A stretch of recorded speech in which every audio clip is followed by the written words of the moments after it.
Glória a Deus. Nós queremos saudar a toda a igreja na paz do Senhor Jesus. Amém? Eu venho aqui, eu sou talvez o único pregador que tenha dado tanto trabalho para Daniel e para a Pedro. Pedro está aqui, né? Eu sempre pego Pedro para as meus exemplos.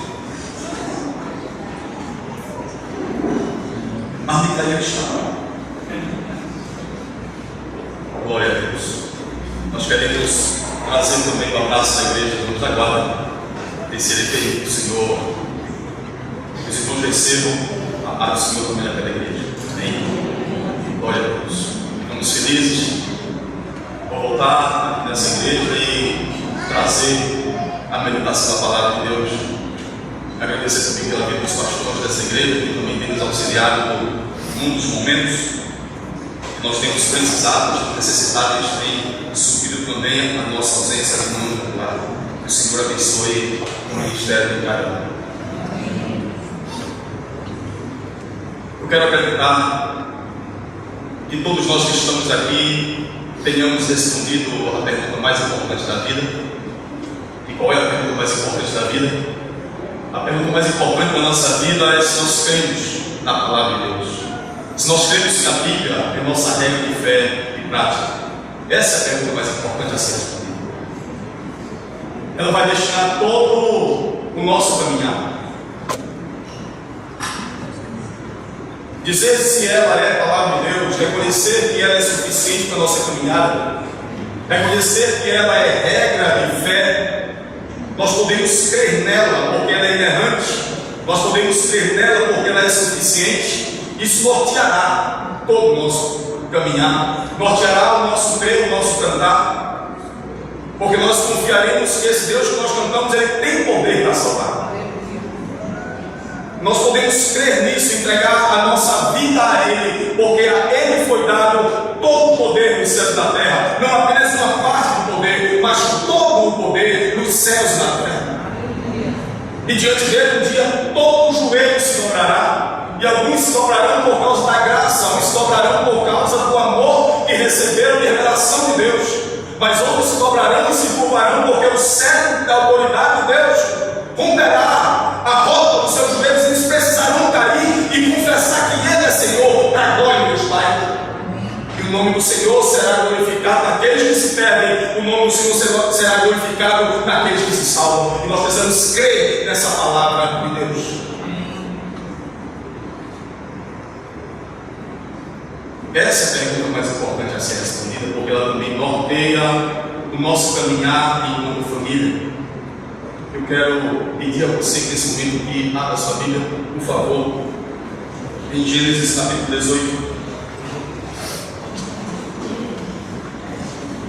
E se você ainda não respondeu essa pergunta, e não disse sim a esta pergunta, mas tem respondido não, com a atitude que você toma frente a ela, eu quero convidar você nesta noite a arrepender-se, a converter o seu coração e pôr na palavra do Senhor todo o empenho da sua vida. Porque nessa noite Deus nos convida a reconhecer o chamado dele com relação à família.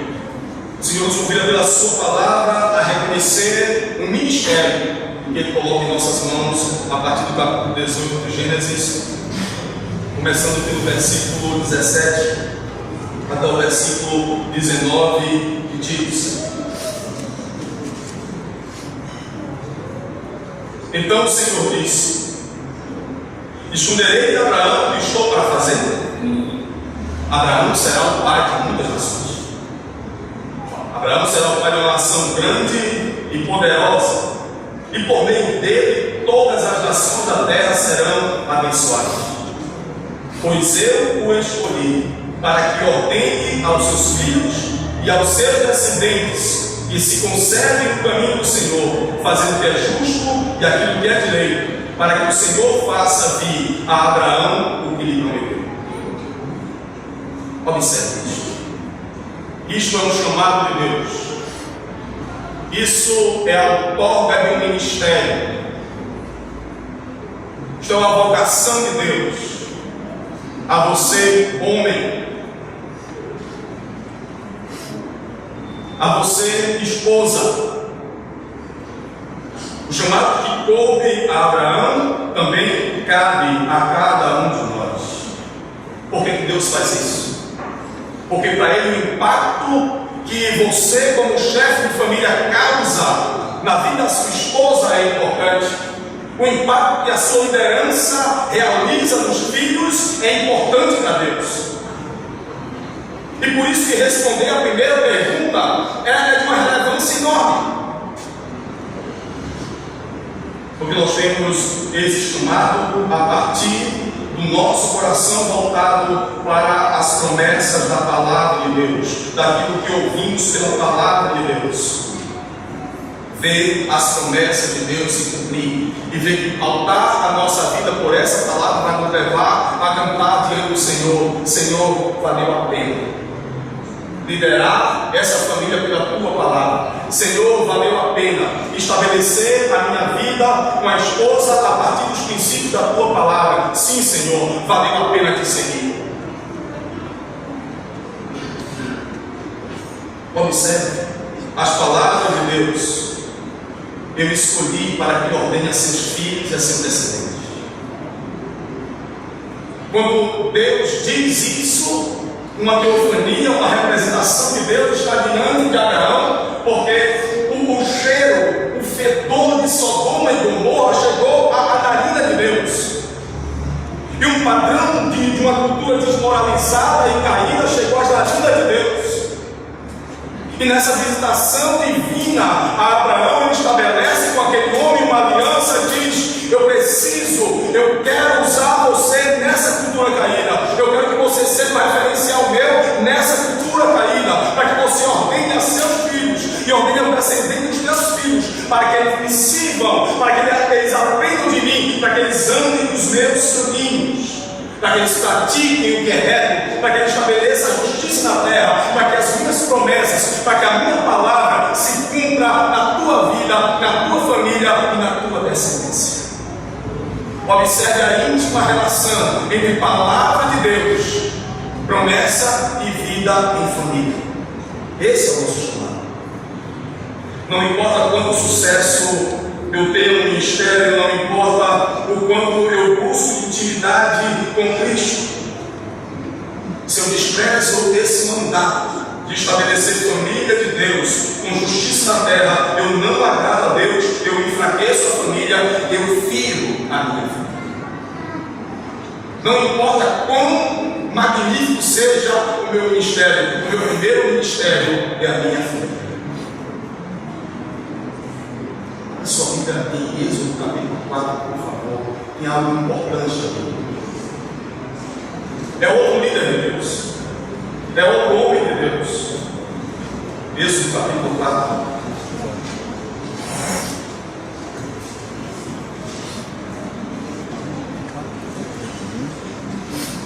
Fala acerca de Moisés. E no capítulo 4 do Êxodo, a partir do versículo 20, tem umas coisas que muitas vezes nós passamos por cima na leitura da palavra. Nos nossos estudos, na nossa leitura anual da Bíblia, nós passamos e muitas vezes não meditamos. No capítulo 4 do Êxodo, a partir do versículo 20, a palavra do Senhor diz assim: Então Moisés levou sua mulher, seus filhos montaram no jumento e partiu de volta ao Egito. Isso é uma informação muito importante. Levava na sua mão o bordão de Deus. Disse mais o Senhor a Moisés: quando você voltar ao Egito, tenha cuidado e fazer diante do faraó todas as maravilhas que concedi a você o poder de realizar, mas eu vou endurecer o coração dele para não deixar o povo ir. Depois diga ao faraó que assim o Senhor, Israel é meu primeiro filho, e eu já lhe disse: deixe o meu filho ir para prestar-me culto, mas você não quis deixá-lo ir, por isso matarei o seu primeiro filho, o seu primogênito. Versículo 24: numa hospedaria, ao longo do caminho, o Senhor foi ao encontro de Moisés. uma batida, uma captura, uma tocada. Deus foi ao encontro diligente, de maneira diligente ao encontro de Moisés, e procurou matá-lo. Mas Zípora pegou uma pedra afiada e cortou o prepúcio do seu filho e jogou aos pés de Moisés e disse: você é para mim um marido santo? Ela disse: sim, marido sanguinário com relação à circuncisão. E então, neste momento, o Senhor o deixou.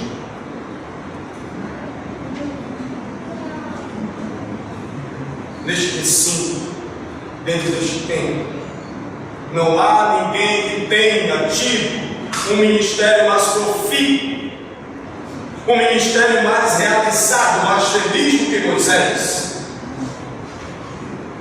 Ninguém teve a trajetória de conhecimento de Deus, de intimidade com Deus, mais do que Moisés.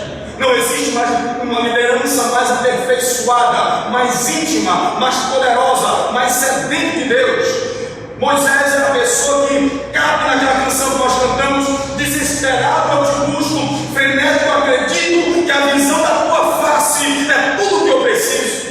Esse homem carregava o bordão de Deus, esse homem tinha autoridade de Deus, ele tinha o ministério de Deus, ele tinha capacitação de Deus para realizar milagres em nome de Deus e fazer a glória de Deus brilhar. Uma cultura caída como era o Egito.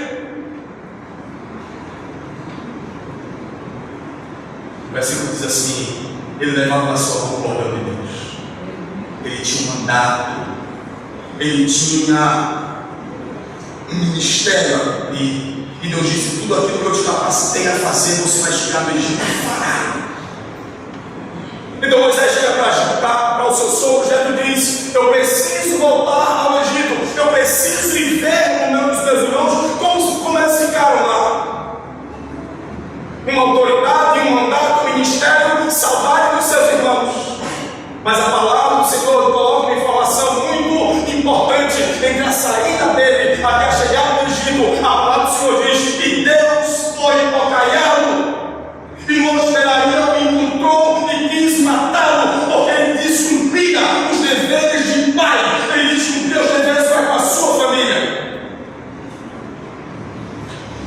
Ele não circuncidou seu filho. Você lê capítulo 17 de Gênesis, você vai perceber que Deus institui a circuncisão. E no 8º dia do menino nascido, ele precisava ser circuncidado. Um sinal de uma aliança com Deus, que o filho era inserido numa intimidade com Deus, nas promessas de Deus, e tudo aquilo que Deus havia entrado em pacto e aliança com Abraão recairia sobre a vida do filho, e todas as bênçãos de ser a glória de Deus, o fulgor de Deus no mundo, enquanto família de Deus, na vida daquela criança que nascia. Deus estabeleceu também com ele uma aliança para que ele seja o centro de Deus no mundo, uma referência de Deus no mundo. E Moisés, ele parte para o Egito sem realizar. E Zípora pega uma pedra e faz o que Abraão tinha que ter feito. E diz: você quer matar a gente? Para mim você é um marido sanguinário, você quer nos matar. Você não vê a pressão de Deus, você não vê, não sente Deus te cobrando.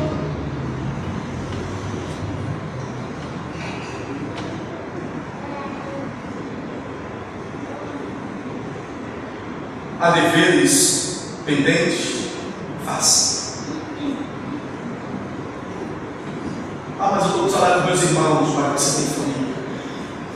Meninos, homens, jovens, se você é solteiro e diz: eu quero pregar, eu quero servir a Deus, eu quero levar a palavra do Senhor, eu tenho um ministério a cumprir. Então, se você é solteiro, ore 24 horas, jejue 24 horas, consagre-se 24 horas, sirva a Deus 24 horas, vá, faça, realize a obra do Senhor. Haverá passagem na Escritura que não dirão respeito a você, porque você é solteiro. Mas pela providência de Deus, Deus te deu uma esposa, menina, a tua vida vai mudar. E haverá então parte da Escritura que dirão respeito a você, e você não poderá deixar de cumprir a palavra de Deus, porque você já respondeu a pergunta que essa palavra é a tua regra de fé e prática, ela é palavra de Deus, e você é família de Deus, e um pai que tem uma palavra, ele precisa ser obedecido, e você como filho de Deus, reza por esta palavra. Então tua vida mudará. Você vai ter que agradar a esposa. Paulo diz em 1 Coríntios capítulo 7 que o solteiro busca servir a Deus e agradar a Deus. Mas depois que ele arranja uma esposa, a sua vida muda. E muda. E há deveres para a tua esposa. E você não pode mais simplesmente viver a Deus. Mas mesmo assim, ainda a parte da palavra de Deus que a sua vida vai estar liberada. Mas se pela providência de Deus Ele te dá filhos, então a tua vida muda, o teu casamento muda, porque haverá a parte da Escritura acerca dos filhos que você vai ter que cumprir, porque você leva a sério a palavra do Senhor. Quando eles chegam, você precisa olhar para a palavra do Senhor, para esse mandato acerca de Abraão, que diz: eu te escolhi para que você ordene a seus filhos e aos filhos depois dos teus filhos, para que eles temam ao Senhor, para que eles andem os teus caminhos, para que eles façam o que é reto, para que eles descubram aquilo que é justo e se pautem por isso. Esse é o teu ministério, essas são as ordenanças, esta é a aliança que eu faço com você. Um chamado de Deus, cuidar da família é um chamado de Deus. Amém? Eu quero convidar você a Gênesis novamente, no capítulo 1.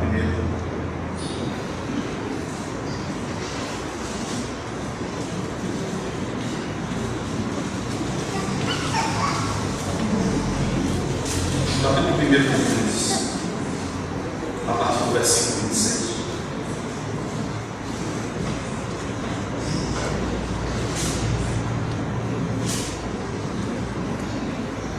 Então disse Deus: façamos o homem à nossa imagem, conforme a nossa semelhança, domine ele sobre os peixes do mar, sobre as aves do céu, sobre os grandes animais de toda a terra, e sobre todos os pequenos animais que se movem rente ao chão. Criou Deus o homem à sua imagem, a imagem de Deus o criou, homem e mulher os criou. Deus os abençoou e disse: sejam férteis, multipliquem-se, encham e subjuguem a terra, dominem sobre os peixes do mar, sobre as aves do céu e sobre todos os animais que se movem sobre a terra. Amém? Até o versículo 28. É um chamado de Deus para a família, é um chamado de Deus ao casamento, à união entre marido e mulher. Eu quero dar graças a Deus porque Ele faz o ajuntamento deste dentro de um tempo, e nós fazemos parte de uma igreja. Igreja hoje é a instituição, a única nesse país a lutar pela família e a lutar pelo casamento. O casamento que a palavra do Senhor coloca aqui, vitalício, monogâmico, é. A igreja é a única instituição desse país a lutar por isso, a única a defender isso. E aí fica a pergunta a ser respondida logo de cabeça: você crê que a palavra de Deus, a Bíblia é a palavra de Deus? Você crê que ela é suficiente para você crer nisso? Esse chamado, esse ministério, esse chamado a essa autonomia. Porque essa autonomia é representar Deus no mundo, no cuidado, na administração, no governo. Como é que Deus pode dar tanta atribuição a este homem aqui para cuidar, para pôr nomes, para administrar, para subjugar, para multiplicar-se, para ser fértil, para dominar sobre tudo? Um sinal de Deus nessa terra, como Deus poderia fazer isso? Da mesma forma que nós somos chamados a glorificar a Deus na oração do Pai Nosso: santificado seja o teu nome, venha o teu reino, seja feita a tua vontade, assim na terra como nos céus. Esse é o nosso mandato. É a maneira que nós podemos glorificar a Deus, fazer o seu reino grande aqui, através da nossa vida, através da nossa família, pela promoção do reino de Deus. Para que uma vez as pessoas olhem para nós, uma vez que o mundo olhe para a nossa família, uma vez que o mundo observe como eu trato a minha esposa, a maneira como eu educo os meus filhos, o mundo possa ver Deus na nossa vida, porque o reino de Deus está expandindo primeiramente em mim. Porque o reino de Deus se expande dentro de mim, então ele irradia para a esposa, ele irradia na vida dos filhos, então isso irradia também na igreja, isso irradia também na vizinhança, que as pessoas veem a promoção do reino de Deus, da palavra de Deus na nossa vida, porque a palavra de Deus norteia o nosso caminhar em família. Então o nome do Senhor é santificado, é glorificado aqui na terra, como é glorificado nos céus. É assim que Deus nos chama a ministrar a nossa família. Então nós vemos aqui um encabeçamento, uma liderança do lar, uma influência divina sobre a cultura que ele cria. E hoje nós percebemos a inversão de papéis, a inversão de valores. Nós mais recebemos influência da cultura do que nós influenciamos a cultura. E muitas vezes essa liderança do lar, ela é deixada de ser bíblica, porque nós muitas vezes deixamos isso para lá, nós deixamos isso em outras mãos, e aí é a sociologia que das coisas, e a psicologia vem com seus padrões, então a TV lança muita coisa sobre isso, então tudo desmorona, porque os primeiros princípios da palavra de Deus, eles não são observados. Então o nome do Senhor não é glorificado. Então a família começa a ter marcas que não são marcas de Deus. Porque esse reino precisa primeiro ampliar-se dentro de mim. E não há nada mais desastroso para uma esposa do que ter um marido cujo coração não é convertido, mas ele quer aplicar o padrão da liderança. É um desastre para a esposa. A esposa fica magoada, a esposa fica ferida, porque ela não consegue ser auxiliadora dele. Porque quando ela lê Efésios capítulo 5, versículos 22 a 25, ela tem urticária. Porque ela não olha para o seu esposo e percebe a oportunidade de ser a auxiliadora idônea dele, porque ela olha para aquele homem cheio de caprichos, cheio de inimigos, cheio de vontades, cheio de necessidades, e ali subindo nas eras, e tudo é para ele, ele é muito egocêntrico, ele só pensa nele, na satisfação dele, nas necessidades dele, o tempo é para ele, o divertimento é para ele, o lazer é para ele, o controle é para ele, o feriado é para ele. Ele disse: eu não consegui esse homem, eu preciso ser submissa a esse homem.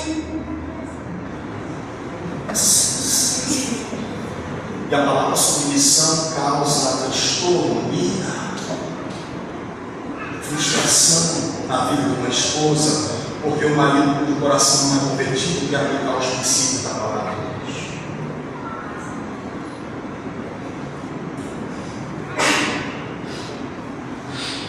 E as ordenanças de Deus de liderança sem arrependimento, sem perdão, torna o marido um rico dentro de casa. Não é vontade de Deus. Homem de verdade é aquele que entende que recebeu um mandato do Senhor para ordenar a sua casa, para ordenar aos seus filhos o temor do Senhor, para viver em retidão e construir o seu lar, os princípios da palavra de Deus, porque o reino de Deus já se expande dentro dele. A promoção do reino de Deus é a partir dele. O reino de Deus se expande nele, se ergue nele, edifica a ele. Então, edificado na palavra, ele pode edificar a sua esposa, ele pode edificar seus filhos. Amém? E assim se promove o reino de Deus, e assim nós somos chamados a esse ministério, e assim nós cumprimos o mandato de Deus. Se aqui tivesse um repórter, ele estaria inserido em tudo isso que eu estou dizendo. estarei dizendo: que homem ultrapassado, que homem conservador, fundamentalista. Mas esse mesmo repórter que diria tudo isso acerca de mim, também é o mesmo que veicula, que mostra a miséria que está a família desse país. E ele não entende por que ele retrata a miséria da família desse país, porque a palavra do Senhor não é observada. E ele não entende isso. Mas ele sabe chamar o mundo de retrógrado, ultrapassado, fundamentalista e fanático. Por que a família desmorona?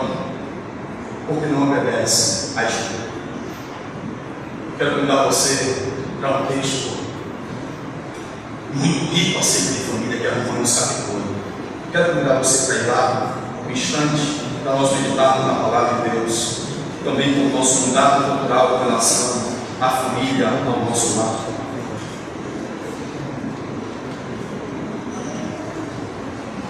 O propósito de Deus para o casamento, Romanos capítulo 8, a partir do versículo 28, versículo 28 e versículo 29. Romanos capítulo 8, versículo 28 e versículo 29. Sabemos que todas as coisas cooperam para o bem daqueles que amam a Deus, daqueles que são chamados segundo o seu propósito.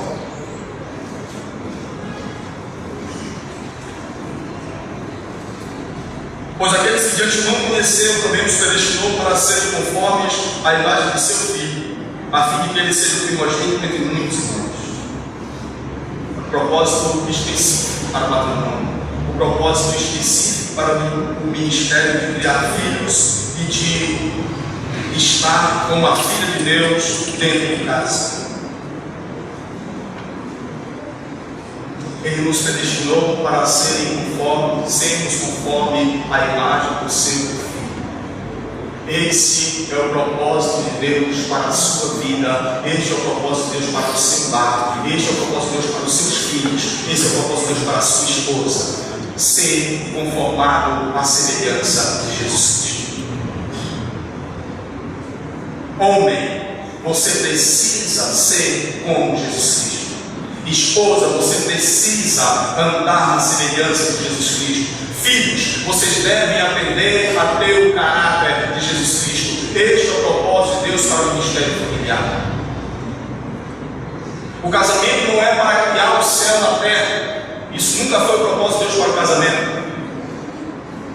O casamento não é para que a esposa satisfaça todas as vontades do marido, nem o marido satisfaça todas as vontades da esposa. Isso é impossível.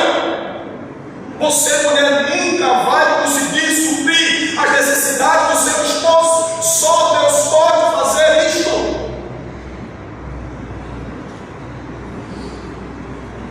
Só Ele é suficiente. E é por isso que às vezes o casamento desmorona. Porque a esposa quer fazer o marido conforme o gosto dela e ela não consegue, ela se frustra. E o marido quer que a esposa seja de acordo com a vontade dele, e isso causa ira e frustração, e por isso os lares desmoronam. Porque a palavra do Senhor não é observada, porque nos predestinou para nós sermos conforme a imagem do seu Filho.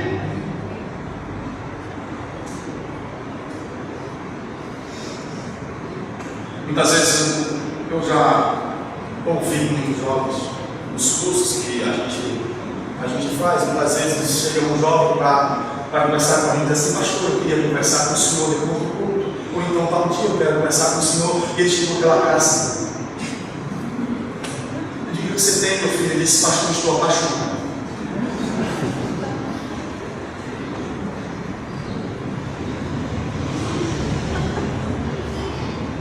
Eu disse: por quem é, rapaz? É uma menina.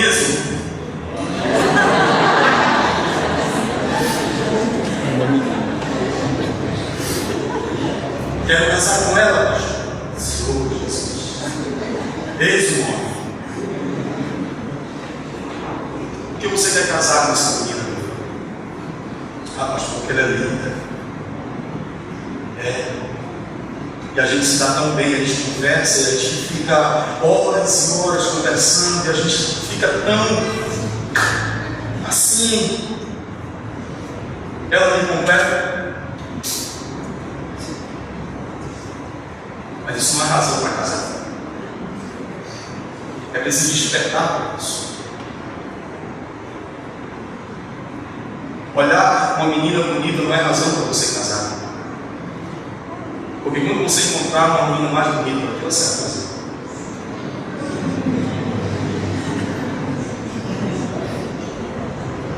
Você vai fazer o que todos fazem, como a cultura deste mundo ensina a fazer. Porque você conversa com ela, a conversa dela é boa, você acha que você deve casar e se interessar por ela. Mas na sua repartição, no seu trabalho, tem uma funcionária, uma secretária, uma moça também que conversa com você e vai passar 8 horas do dia com você. E você vai se interessar por ela porque ela conversa bem com você.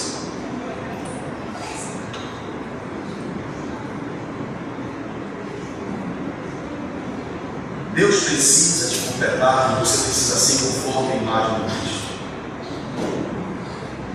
Amadurecer conforme a imagem de Cristo. E quando essa imagem de Deus conforma a nossa vida, você pode conversar com outras pessoas e você mantém o seu ministério em família. Você pode ver outras pessoas bonitas e você mantém o seu ministério em família, porque a imagem de Cristo está sendo conformada na sua vida.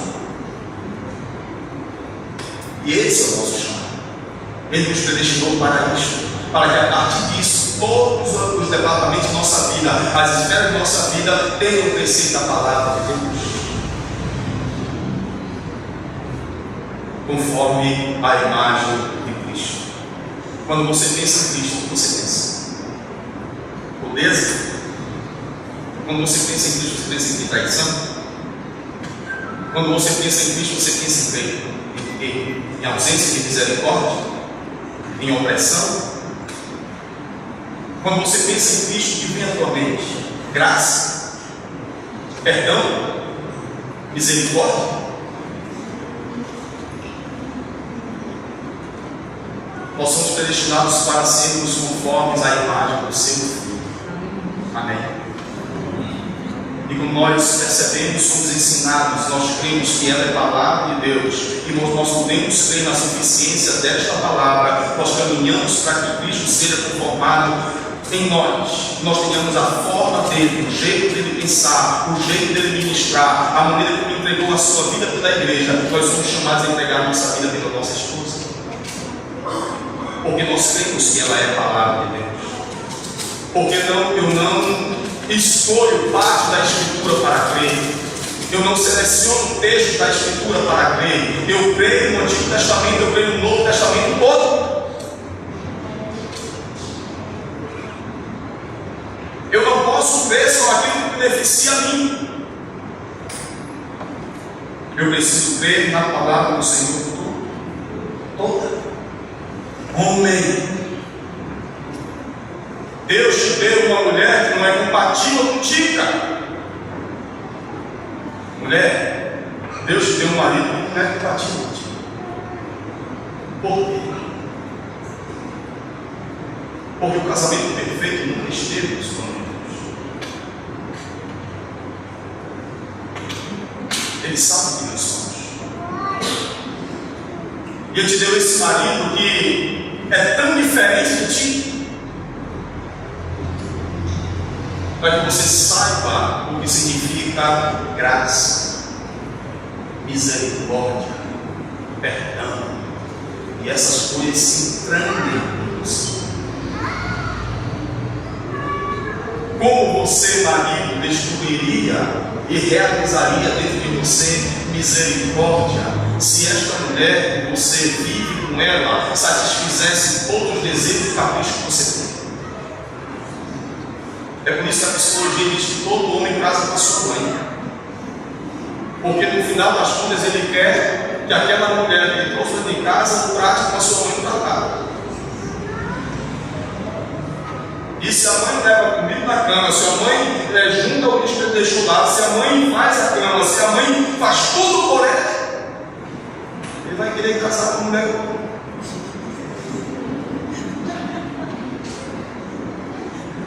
Aí ele chega dentro de casa e a mulher, meu filho, ajude.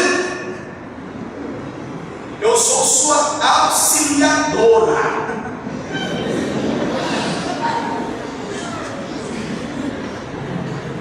Aí começa, irmã Pedro.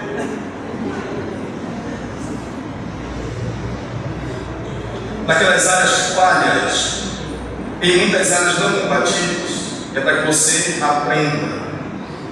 Porque a igreja do Senhor também é falha, porque a igreja do Senhor também peca, a igreja do Senhor também erra.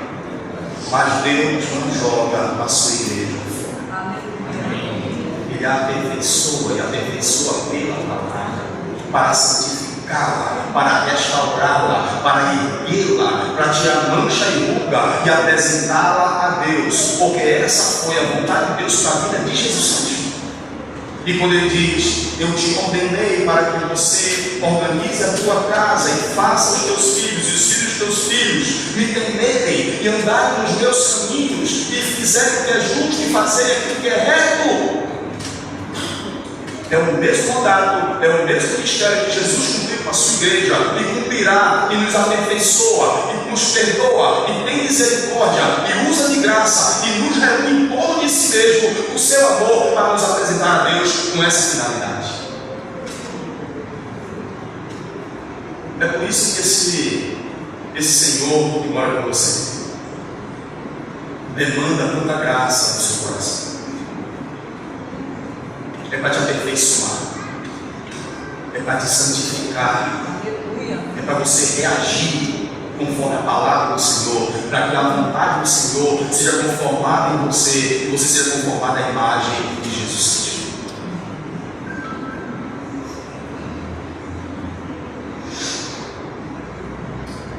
Então, homens, entendam.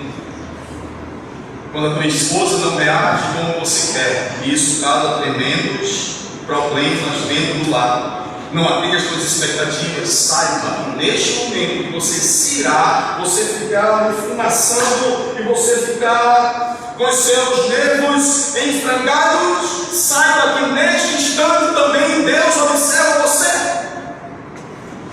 Porque você é a igreja. E quando às vezes você, enquanto marido, tem também frustrado as vontades de Deus, as expectativas de Deus, Ele observa você, marido. Ele observa você, esposa. O mandato de Deus para a família é o mandato de Deus também para a igreja. Casamento é o ministério aonde Deus vê as nossas atitudes para com a nossa esposa. E a maneira como nós observamos a palavra de Deus mostra as nossas atitudes com aquilo que é padrão dele, para a sua noiva, a quem ele vai apresentar diante de Deus. Se a nossa esposa nos frustra, a igreja também frustra as expectativas de Deus. Como Deus reage com a sua igreja, nós devemos também reagir com a nossa esposa.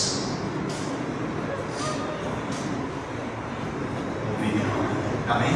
Amém. Os irmãos entenderam isso, né? Começando.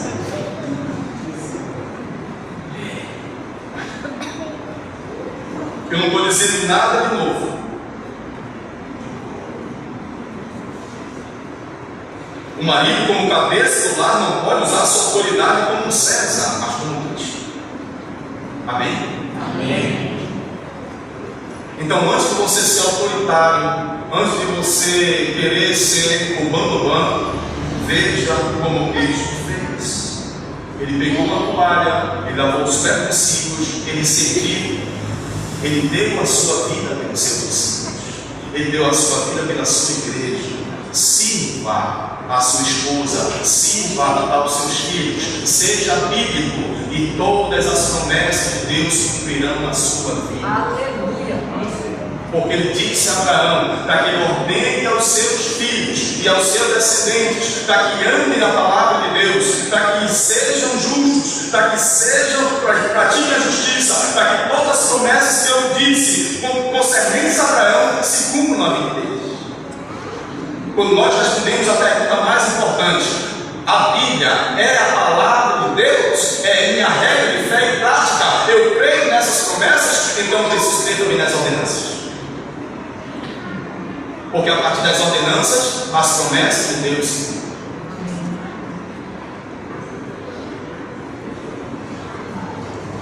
casamento é o ministério abençoado.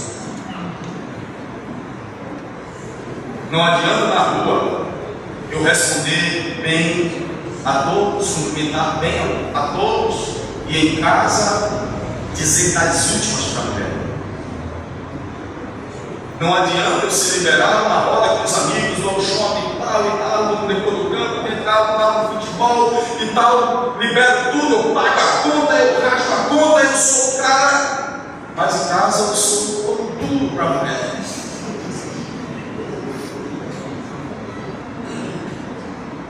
Por que tem que ser legal fora e não pode ser legal em casa? Se o teu ministério é lá. Por quê? Aí nós deixamos de ser bíblicos, mas nós queremos as coisas.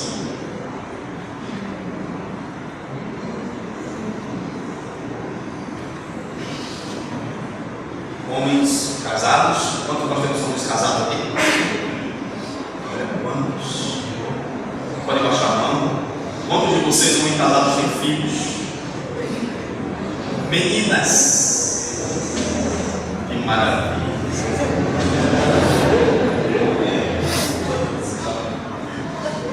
Tem uns aí esperando. Eu tenho uma menina de 21 anos e tenho uma menina de 12.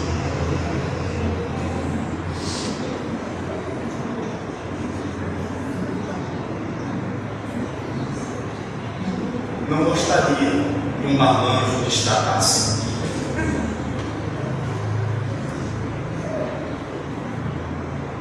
Que bom que vocês só têm 12 anos comigo.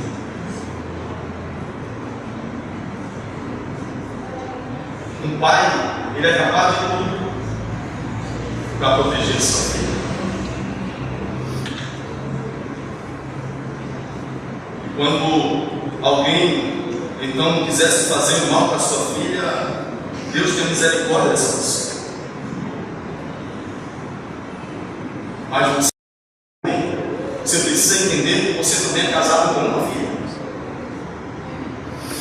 E ela é filha de Deus. E você deve entender o pai dela. Isso não pode sair da tua mente e do teu coração. Aí você tem a sua filha, você protege, você ama, você cuida, você ampara, você consola, você faz. Minha filhinha. Deus também tem a filhinha dele, e é tua mulher.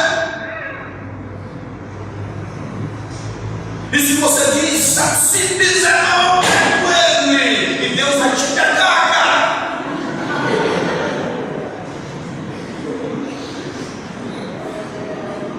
Deus foi pegar a Moisés, porque ele quis cumprir a ordenança de sua palavra para com a sua esposa e para com os seus filhos. E a palavra de Deus disse: ele quis matá-lo.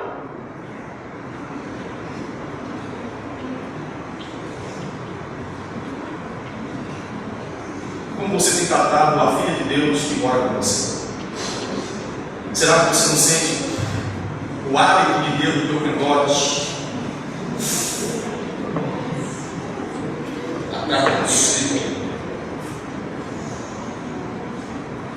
Como você tem tratado a filha dele? Você não entende que vai chegar um dia que você vai estar diante dele? Assim como Cristo apresentará a esposa, a noiva do Cordeiro diante do Senhor, você também apresentará a sua família diante de Deus, você também apresentará a sua esposa diante de Deus, e você dirá o que tem feito com essa filha de Deus.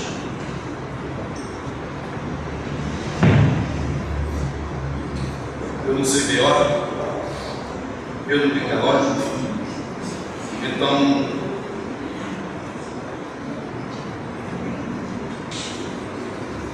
meus irmãos,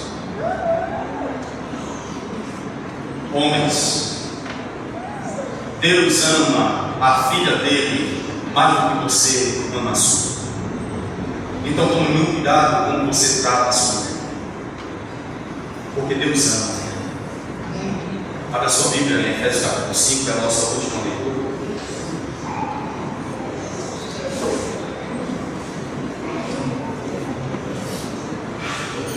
O vídeo começa cedo, o meu só começa 6h30, termina 9h30. Quando prego menos de 2 horas na igreja, o pessoal reclama e eu penso que toda a igreja é igual. Efésios capítulo 5, a partir do versículo 22.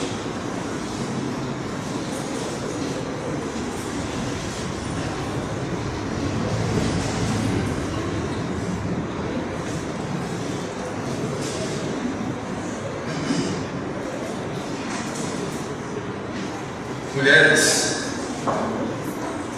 sejam submissas cada uma ao seu marido, como ao Senhor, pois o marido é o cabeça da mulher, como também Cristo é o cabeça da igreja, que é o seu corpo, do qual ele é salvador. Sabe que você não precisa ter medo dessa palavra de submissão? Se o teu marido, ele caminha na palavra de Deus. Então, marido, conforme-se a imagem de Cristo, conforme-se a palavra do Senhor. E quando a tua mulher olhar para ti e te ver buscando a Deus, submisso à palavra, amante das coisas de Deus, ela não vai ter problema em submeter a você.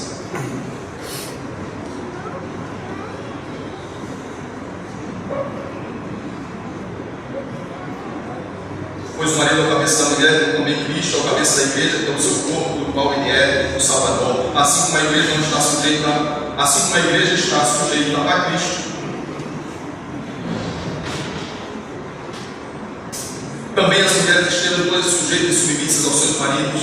Maridos, ame cada um a sua mulher, como Cristo amou a igreja e entregou-se por ela para santificá-la, tendo-a purificado pelo lavar da água mediante a palavra, para apresentá-la a si mesmo como igreja gloriosa, sem mancha nem ruga ou coisa semelhante, mas santa e inculpável. Da mesma forma, os maridos devem amar cada um a sua mulher, como a seu próprio corpo. Quem ama a sua mulher, ama a si mesmo.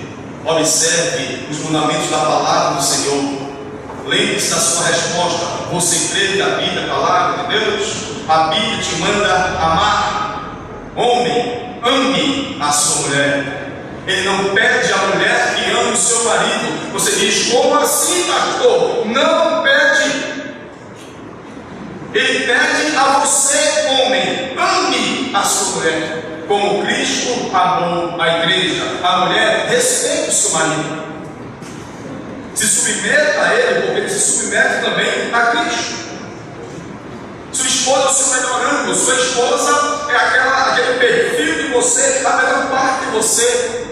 Então, quando você do lado decide acerca de alguma coisa, e quando você conversa com ela acerca de alguma coisa, e ela concorda com você, então o teu melhor ângulo casou com você, que bom que ela concordou comigo. Mas se você decide acerca de alguma coisa, conversa com ela, que é a tua auxiliadora idônea, e ela disse não. Sim.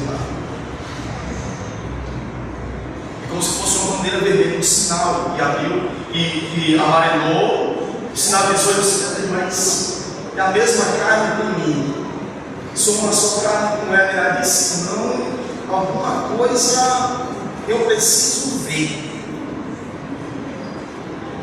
porque uma só carne não vibrou na mesma frequência. Então eu vou pensar, eu vou ver, porque ela também é um indivíduo diante de Deus, ela é minha auxiliadora idônea. Então meu primeiro ministério tem que ser ver naquilo que eu estou decidindo. Se não der tempo a analisar tudo isso, eu tenho que decidir o melhor, visando não apenas a mim, mas visando a minha família, visando meus filhos, visando todo a glória de Deus, o reino de Deus, a santificação do nome do Senhor. Porque o primeiro ministério é a sua família, o primeiro ministério é a sua esposa. E Efésios capítulo 6, versículo 4 diz: pais, não irritem a seus filhos, não provoquem a ira deles, antes criem-nos segundo a instrução e o conselho do Senhor. Aí você vê o desastre da educação desse país. Você percebe a crise pedagógica desse país. Não há professores. E por que não há professores? E por que ninguém quer as áreas de pedagogia e de ensino? Por quê? Porque os professores são destratados, filhos sem limites são jogados lá, as escolas são depósitos de meninos cheios de mimos. Eles querem bater nos professores porque eles batem no empregado em casa. Eles tratam os professores porque eles tratam os pais em casa. É o retrato, é o reflexo do lar deles.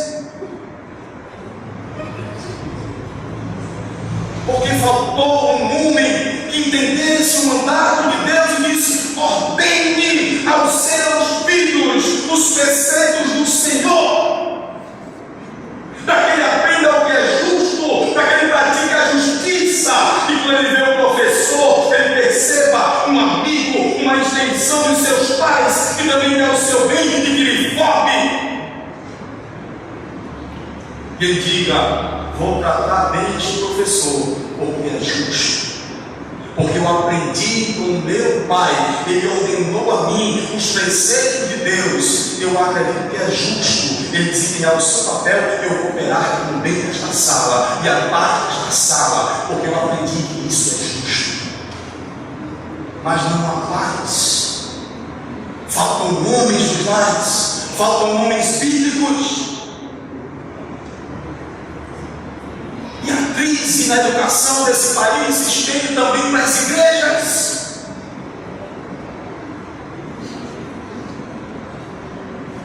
Os nossos filhos não podem aprender de Deus apenas com a professora da classe escola dominical dele. A educação teológica do seu filho não pode partir da professora da escola dominical, tem que partir de você, homem bíblico, homem do lar, que recebeu o mandato do Senhor. Os preceitos de Deus são para você, são para ele e eu. Faça isso na vida dos meus filhos.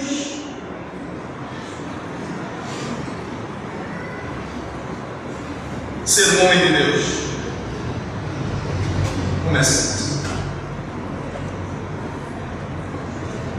Que o nome do Senhor seja glorificado. Amém.